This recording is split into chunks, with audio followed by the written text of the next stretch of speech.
Hello everyone, welcome and welcome back to my YouTube channel Nursopedia. आज की video के अंदर हम लेक्चर 5 करने वाले हैं मेंटल हेल्थ नर्सिंग का, जिसके अंदर हम पढ़ेंगे नेशनल मेंटल हेल्थ प्रोग्राम। तो आप यहाँ पे देख सकते होगे ये टेलीमानस करके क्या है। अगर आपको नहीं पता है या पता भी है फिर भी मैं आपको बता देता हूँ। टेलीमानस एक हेल्पलाइन नंबर है जो कि 24/7 एक्टिव रहता है। इसमें आपको अगर मान लो कोई भी साइकोलॉजिकल डिसऑर्डर्स होते हैं छोटे मोटे, तो आप इस पे कॉल करके बात कर सकते हो। काउंसलिंग करते हैं वो लोग, आपकी फ्री ऑफ कॉस्ट है ये। और मेन बात ये है कि जैसे लोगों को तो प्रॉब्लम हो रही होती है बट उनके पास कोई बात करने के लिए नहीं होता है, या फिर उन्हें शर्म आती है कि हम कैसे जाके एक हॉस्पिटल के अंदर साइकेट्रिस्ट को दिखाएं, काउंसलर से बात करें। तो आप इस नंबर पर 14416 पे आप कॉल करके बात कर सकते हो। इसमें आपको कोई भी पैसे नहीं देने हैं, आपके लिए ये कम्प्लीटली फ्री ऑफ कॉस्ट है और 24/7 अवेलेबल रहता है। ये गवर्नमेंट ऑफ इंडिया का एक इनिशिएटिव है, क्योंकि आप जान ही रहे होगे कि आजकल मेंटल डिसऑर्डर्स बढ़ते जा रहे हैं। एग्जाम रिलेटेड स्ट्रेस रहता है लोगों को, रिलेशनशिप में प्रॉब्लम्स होती हैं और सब्सटेंस अब्यूज की प्रॉब्लम्स आती है, किसी को फाइनेंशियल स्ट्रेस होता है। तो आप इस नंबर पे कॉल करके बात कर सकते हो। ये लोग काफी अच्छे से आपसे बात करते हैं और आपको एक प्रॉपर गाइडेंस देते हैं। अगर आपको जरूरत होती है, उन्हें ऐसा लगता है, तो आपको वो रेफरल भी देते हैं कि आप किसी साइकेट्रिस्ट को दिखा लो, या फिर वो खुद से ही आपकी कॉल कनेक्ट भी कर सकते हैं किसी साइकेट्रिस्ट के साथ में। ठीक है, तो ये आप यूज करना अगर आपको कभी इन फ्यूचर कोई प्रॉब्लम होती है, या फिर आसपास के आपको ये जान पहचान में कोई ऐसा बंदा है तो उसे भी आप गाइड करिएगा। ठीक है, तो हम शुरू करते हैं national mental health programme. National mental health programme launch किया था गवर्नमेंट ऑफ इंडिया ने 1982 के अंदर। ये याद रखना, ईयर काफी पूछा जाता है आपके एग्जाम के अंदर। To make mental health services available, affordable and accessible to everyone. यानी कि इनका क्या मतलब था, क्योंकि उस टाइम तक क्या था, बहुत सारे मेंटल डिसऑर्डर्स बढ़ रहे थे और उतनी ज्यादा मेंटल हेल्थ सर्विसेज नहीं थी। तो इस प्रोग्राम के through government of India mental health services को अवेलेबल, अफोर्डेबल और एसेसिबल बनाना चाहती थी कि सबको मिल सके, ये एक अफोर्डेबल प्राइस में रूरल एरियाज के अंदर मिल सके। ठीक है, in India studies during last 2 decades, यानी कि पिछले 20 सालों के अंदर लगभग 2 से 3% की जो पॉपुलेशन है उसे सीरियस मेंटल डिसऑर्डर है, यानी कि मेजर डिप्रेशन, सिजोफ्रेनिया और मेमोरी डिसऑर्डर्स वगैरह, डिमेंशिया वगैरह, ये सब लगभग 2 से 3% पॉपुलेशन को है। लेकिन ऑलमोस्ट अबाउट 10 to 15% पॉपुलेशन जो है वो इमोशनल डिसऑर्डर्स जो हो गए, छोटे मोटे जो स्ट्रेस, एंजाइटी, ये सब चीजों से प्रॉब्लम से परेशान रहते हैं। ठीक है, अब तो ये रेट और ज्यादा भी बढ़ता हुआ दिख रहा है। Why national mental health programme की क्या जरूरत थी? ठीक है, तो मेंटल डिसऑर्डर्स क्या थे, बहुत ज्यादा बढ़ रहे थे और उन्हें रिकॉग्नाइज नहीं किया जा सकता। अब नॉर्मल लोग क्या है, अगर कोई उसके सामने स्ट्रेस में है, लोग मजाक उड़ाते हैं। ठीक है, उन्हें ये नहीं फर्क पड़ रहा होता कि वो उसके दिमाग में क्या चल रहा है, उसको कोई प्रॉब्लम हो रही है कि नहीं हो रही है। लोग मजाक उड़ाने लगेंगे, हंसेंगे आपके ऊपर, ये यही सब चीजें होती हैं। सोसाइटी के अंदर अवेयरनेस है ही नहीं बिल्कुल भी। तो इसके लिए नेशनल मेंटल हेल्थ प्रोग्राम लाया गया, क्योंकि सबसे पहली बात तो उतने ट्रेन मेंटल हेल्थ प्रोफेशनल्स भी नहीं है। आप देख भी सकते हो अभी भी उतना ज्यादा नहीं है। एक डिस्ट्रिक्ट हॉस्पिटल में ज्यादा से ज्यादा एक साइकेट्रिस्ट होगा, एक पूरे डिस्ट्रिक्ट हॉस्पिटल के अंदर एक साइकेट्रिस्ट। ठीक है, तो ये अभी भी इतना ही है। ठीक है, mental hospitals are overcrowded. जो मेंटल हॉस्पिटल्स हैं उस पे बहुत ज्यादा क्राउड है। स्टिग्मा यानी गलत अफवाहें, गलत धारणाएं हैं लोगों के अंदर, अवेयरनेस है नहीं बिल्कुल भी। अगर कोई खुद प्रॉब्लम होती है तो लोग मजाक बनाने लगते हैं उसकी हेल्प करने की जगह पर। ठीक है, रूरल एरियाज के अंदर तो बिल्कुल भी मेंटल हेल्थ सर्विसेज नहीं है। ठीक है, वहां पे तो पागल पागल कह के आपको चिढ़ाने लग जाएंगे। एम्स क्या है नेशनल मेंटल हेल्थ प्रोग्राम के? Prevention and treatment of mental neurological disorders and their associated disabilities. इसका मेन काम क्या है कि आपको प्रिवेंट किया जाए और ट्रीटमेंट प्रोवाइड किया जाए जो भी मेंटल डिसऑर्डर्स होते हैं या फिर उससे कोई डिसेबिलिटी है उसको। इसके अंदर क्या है, टेक्नोलॉजी का यूज करके जो जनरल मेंटल हेल्थ सर्विसेज है उसको अच्छा बनाया गया। जैसे मैंने बताया आपको, टेक्नोलॉजी, एक टेलीमानस करके एक हेल्पलाइन नंबर बनाया गया, आप उस पर बात कर सकते हो। ठीक है, ऐसे ऐसे और भी टेक्नोलॉजीज आई।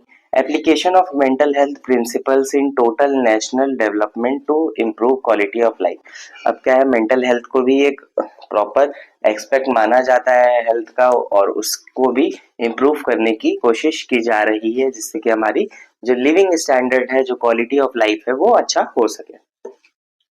ऑब्जेक्टिव्स, ऑब्जेक्टिव्स क्या है नेशनल मेंटल हेल्थ प्रोग्राम के, आइए देखते हैं। Ensure availability and accessibility of minimum mental health care for all। यानी कि इनका मेन मतलब क्या है कि हम सबके लिए जो है मेंटल हेल्थ सर्विसेज हैं, मेंटल हेल्थ केयर है, उसे सबके लिए अवेलेबल कराएं और एक अफोर्डेबल प्राइस में अवेलेबल कराएं कि हर इंसान उसे अफोर्ड कर सके। encourage application of mental health knowledge in general health care and social development। ठीक है, तो ये मेंटल हेल्थ की नॉलेज भी बढ़ाएं थोड़ा सा, जनरल हेल्थ केयर में, सोशल डेवलपमेंट में इसका एप्लीकेशन किया जाए।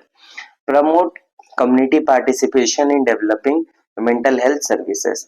ठीक है, यानी कि पहले के टाइम पे क्या था कि जो भी इंसान को अगर कोई मेंटल हेल्थ डिसऑर्डर हो जाता था तो उसको वहां से हटा के फैमिली से दूर एक मेंटल असाइलम में डाल दिया जाता था, मेंटल हॉस्पिटल में डाल दिया जाता था।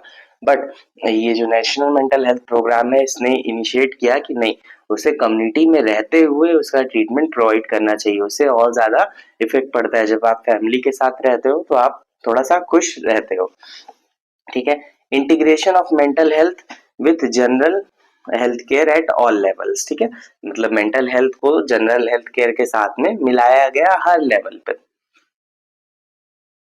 Components of national mental health programme, तो मेन क्या है, ट्रीटमेंट, रिहैबिलिटेशन और प्रिवेंशन एंड प्रमोशन। ठीक है, सबसे पहले तो हॉस्पिटल्स को और अच्छा बनाया गया, कम्युनिटी हेल्थ सेंटर पर, पीएससी पर मेंटल हेल्थ केयर प्रोवाइड किया जाने लगा। रिहैबिलिटेशन यानी कि जो क्रॉनिक मेंटली इल पर्सन है उनका रिहैबिलिटेशन किया जाने लगा। कम्युनिटी बेस्ड रिहैब किया गया, हाफवे होम्स बनाए गए, शेल्टर्ड वर्कशॉप्स जो है बनाया गया। Prevention and promotion, awareness campaigns चलाए जाते हैं, स्कूल के अंदर मेंटल हेल्थ सर्विसेज दी जाती हैं, हेल्थ एजुकेशन प्रोवाइड किया जाता है। सुसाइड प्रिवेंशन के लिए बहुत सारे इनिशिएटिव्स आ गए हैं। स्ट्रेस मैनेजमेंट के लिए भी बहुत कुछ किया जा रहा है। पहले के टाइम पे जो स्टूडेंट्स पे स्ट्रेस होता था, आज के टाइम पर सिलेबस वाइज तो कम किया गया है पर कंपटीशन वाइज बढ़ गया है। ठीक है, पहले के टाइम पे लोग इतना ज्यादा नौकरी के पीछे पागल नहीं हुआ करते थे। आजकल देखते हैं हम लोग कि हर बच्चा सरकारी नौकरी का तैयारी कर रहा है, तो वो अवेलेबल है ही नहीं, उतना आपको मिल ही नहीं सकता है। पॉपुलेशन है 10 गुना ज्यादा, जितनी नौकरियां हैं उससे 10 गुना ज्यादा पॉपुलेशन, तो सबको तो मिल ही नहीं सकती है। कंपटीशन बढ़ रहा है और लोग उससे हटना भी नहीं चाह रहे हैं, वो लगे हैं कि नहीं मुझे सरकारी नौकरी ही चाहिए चाहिए, तो फिर कैसे काम चलेगा। अब फिर उस नेशनल मेंटल हेल्थ प्रोग्राम के अंदर एक दूसरा प्रोग्राम रन कराया, district mental health programme, DMHP। ठीक है, ये क्या है, हार्ट है नेशनल मेंटल हेल्थ प्रोग्राम का। अब वो तो एक नेशन को पूरा एक मॉनिटर करना थोड़ा सा मुश्किल हो जाता था, तो एक हर डिस्ट्रिक्ट का एक अलग अलग उन्होंने प्रोग्राम लॉन्च किया। हर डिस्ट्रिक्ट लेवल पे हम सर्विसेज प्रोवाइड करेंगे और एक डिस्ट्रिक्ट का पूरा मॉनिटरिंग आराम से हो सकता है और फिर अलग अलग डिस्ट्रिक्ट को मिला के पूरा नेशन की हम मॉनिटरिंग कर सकते हैं। तो ये किया गया। कब स्टार्ट किया गया था, 1996 के अंदर डिस्ट्रिक्ट मेंटल हेल्थ प्रोग्राम। ये कहाँ पे काम करता है, डिस्ट्रिक्ट लेवल पे काम करता है। जैसा आपने देखा होगा अपने जो भी नियरेस्ट आपका डिस्ट्रिक्ट हॉस्पिटल है उसके अंदर आप जाइए, देखिए एक साइकेट्रिक की ओपीडी आपको मिल जाएगी। ठीक है, तो साइकेट्रिक ओपीडी रन कराई जाने लगी हफ्ते में 3 दिन 4 दिन जैसे भी, तो होती है रन। ट्रेनिंग की गई मेंटल हेल्थ मेडिकल ऑफिसर्स की, नर्सेस की, आशास की मेंटल हेल्थ केयर के लिए। इंफॉर्मेशन, एजुकेशन, कम्युनिकेशन एक्टिविटीज की गई। School mental health services provide की जाने लगी। सुसाइड प्रिवेंशन सर्विसेज प्रोवाइड की गई। लाइफ स्किल एजुकेशन प्रोवाइड किया गया। आजकल तो बहुत सारे एनजीओ भी हैं जो मेंटल हेल्थ के लिए जो है वो अपना काम करते हैं, तो सुसाइड प्रिवेंशन में वो लोग भी हेल्प करते हैं। ठीक है, आप सर्च कर सकते हो, बहुत सारे हैं। कम्युनिटी अवेयरनेस कैंपेन्स, कैंप्स लगाए गए। ठीक है, कम्युनिटी में जाके मेंटल हेल्थ के लिए अवेयरनेस फैलाया गया। Stress and substance use counselling की जाती है। आप देखोगे हर डिस्ट्रिक्ट हॉस्पिटल में या डिविजनल हॉस्पिटल्स के अंदर भी काउंसलिंग आजकल तो प्रोवाइड की जाने लगी है। ठीक है। नेक्स्ट फिर अब नर्स का क्या रोल है नेशनल मेंटल हेल्थ प्रोग्राम में या फिर मेंटल हेल्थ सर्विसेज को प्रोवाइड करने में। सबसे पहले तो उन्हें समझना चाहिए कि मेंटली हेल्दी पर्सन और जो एबनॉर्मल पर्सन है वो नॉर्मल से कैसे डिफरेंट होता है, इसीलिए हमें कैरेक्टरिस्टिक्स पढ़ाई जाती है मेंटली हेल्दी पर्सन से, ताकि हम डिफरेंशिएट कर पाए कि नॉर्मल बिहेवियर क्या है और एबनॉर्मल क्या है। ठीक है। Identify, refer, follow up the mentally ill person in the community, यानी कि अब उन्हें समझना चाहिए कि कौन मेंटली इल पर्सन है, उसे फॉलो अप के लिए हॉस्पिटल्स भेजने चाहिए। ठीक है। Provide first aid during emergencies, अब इमरजेंसी कंडीशन में फर्स्ट एड भी करना होता है। फर्स्ट एड यहाँ पे क्या ऐसे होगा, मान लो इमरजेंसी क्या होती है, सुसाइडल थॉट्स आ रहे हैं, हाइपर एक्टिविटी है, तो वहां पे क्या किया जाएगा, पेशेंट के साथ रहना है, उसको अगर नहीं मान रहा है तो उसको रिस्ट्रिक्ट करना है, बांध देना है। ठीक है। तो ये सब चीजें फर्स्ट एड में आएंगी मेंटल हेल्थ के लिए। Assist and coordinate the activities related to care of mentally ill in the community health centre, यानी कि असिस्ट करना, कोऑर्डिनेट करना, जो भी मेंटली इल पर्सन हैं उनकी एक्टिविटीज में, उनको जो भी सर्विसेज प्रोवाइड की जा रही हैं उसके अंदर कोऑर्डिनेट करना और असिस्ट करना, जो भी साइकोलॉजिस्ट है, काउंसलर है और साइकेट्रिस्ट है उनके साथ में। Conduct mental health education to patient and their family members, patient और फैमिली मेंबर को जो है हेल्थ एजुकेशन प्रोवाइड करना। Providing training to health workers in mental health care, training भी प्रोवाइड करना है।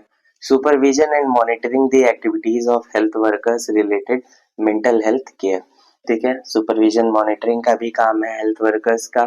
Participate in various therapies use in treating, psychiatric patient को treat करने के लिए जो भी थेरेपीज का यूज किया जाता है, चाहे वो ईसीटी हो, चाहे वो साइकोथेरेपी हो, उसके अंदर भी कई सारी साइकोथेरेपी होती है, मिलियोथेरेपी हो, कॉग्निटिव बिहेवियरल थेरेपी हो, उसके अंदर पार्टिसिपेट करना, या फिर जो भी ड्रग एडमिनिस्ट्रेशन है उसके अंदर पार्टिसिपेट करना और हेल्प करना पेशेंट की। Assist medical officers and coordinate the process activity related to national mental health programme, यानी कि मेडिकल ऑफिसर्स हैं उनको असिस्ट करना और जो भी नेशनल मेंटल हेल्थ प्रोग्राम के रिलेटेड जो भी एक्टिविटीज हैं उसके अंदर कोऑर्डिनेट करना। Organise and coordinate the rehabilitation activities for mentally ill person in the community, ठीक है। तो ये सारे रोल्स होते हैं नर्स के। आई होप कि आपको ये वीडियो अच्छा लगा हो, समझ में आया हो। अगर समझ में आया, अच्छा लगा तो लाइक करना वीडियो को, चैनल को सब्सक्राइब करना, अपने और फ्रेंड्स के साथ शेयर करना। Thank you for watching this video.